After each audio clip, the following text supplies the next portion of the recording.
ತಂದಿಟ್ಟು ಅಥವಾ ಜೀವಗಳನ್ನು ತಂದಿಟ್ಟು ತಮ್ಮನ್ನು ತಾವು ಈ ಮುಸ್ಲಿಮರ ದಾಳಿಯಿಂದ ಅಥವಾ ಮುಸ್ಲಿಂ ದೇಶಗಳ ದಾಳಿಯಿಂದ ರಕ್ಷಣೆ ಪಡೆಯುವಂಥ ಕೆಲಸವನ್ನು ಮಾಡಿದ್ದು. ಆ ದಿಶೆಯಲ್ಲಿ ಅದನ್ನು ಬೆಳೆಸಿದ್ರು ಕೂಡ.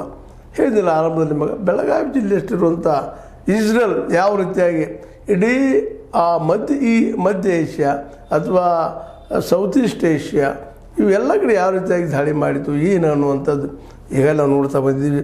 ಆ ದಿಶೆಯಲ್ಲೇ ಈ ಇಸ್ರೇಲ್ ಇದ್ದಿದ್ದು ದಾಳಿ ಮಾಡಿದಾಗ ಸಹಜವಾಗಿ ಅದಕ್ಕೆ ಹೊರತು ಬಿದ್ದಿದ್ದು ಅಲ್ಲಿಯ ಇಸ್ರೇಲ್ದಲ್ಲಿ ಇರುತ್ತಿರುವಂಥ ಇದು ಅಣ್ವಸ್ತ್ರ ತಜ್ಞ ಅಲಿ ಶಮ್ ಖಾನಿ ಅವರು ಇದ್ದಂಥವ್ರು ಹೊಡೆದು ಬಿದ್ದಿದ್ದರಿಂದ ಅವರೀಗ ಇಲ್ಲಪ್ಪ ಒಂದಿಷ್ಟು ಆರಾಮಾಗಿದ್ದೀನಿ ಅಂತ ಮಾತಾಡ್ತಾ ಇದ್ದಾರೆ. ಅಂದ್ರೆ ಒಳ್ಳೆಯ ವಿಜ್ಞಾನಿಗಳನ್ನು ಒಳ್ಳೆಯ ಜನರನ್ನು ಈ ಬಾಂಬ್ ದಾಳಿಯಲ್ಲಿ ಇಸ್ರೇಲ್ ಇದ್ದಿದ್ದು ಇರಾನಿನ ಈ ವಿಜ್ಞಾನಿಗಳನ್ನು ಸಫಾ ಮಾಡಿದ್ದು ನಮಗೆ ಗೊತ್ತದ, ಕುಲ್ಲ ಮಾಡಿದ್ದು ಗೊತ್ತದ.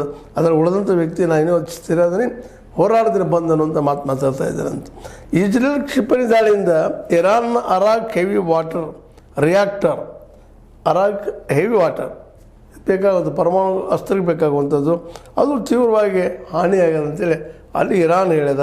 ಇಂಥ ಸಂದರ್ಭದಲ್ಲಿ ಇರಾನ್ ಮಾಡಿದ ದಾಳಿಗೆ ಇಸ್ರೇಲ್ ದಕ್ಷಿಣ ಭಾಗದ ಪ್ರಮುಖ ಆಸ್ಪತ್ರೆ ಮತ್ತು ಜನವಸತಿ ಕಟ್ಟಡಕ್ಕೆ ಗುರಿಯಾಗಿ ಇರಾನ್ ಕ್ಷಿಪಣಿ ದಾಳಿ ನಡೆಸಿದ್ದು ಕನಿಷ್ಠ 200 ಮಂದಿ ಗಾಯಗೊಂಡಿದ್ದಾರೆ ಎಂದು ವರದಿದೆ. ಯಾಕಂದ್ರೆ ಅಲ್ಲಿ ಹೋಗಿ ಬೀಳೋದು ಭಾಳ ಕಷ್ಟ.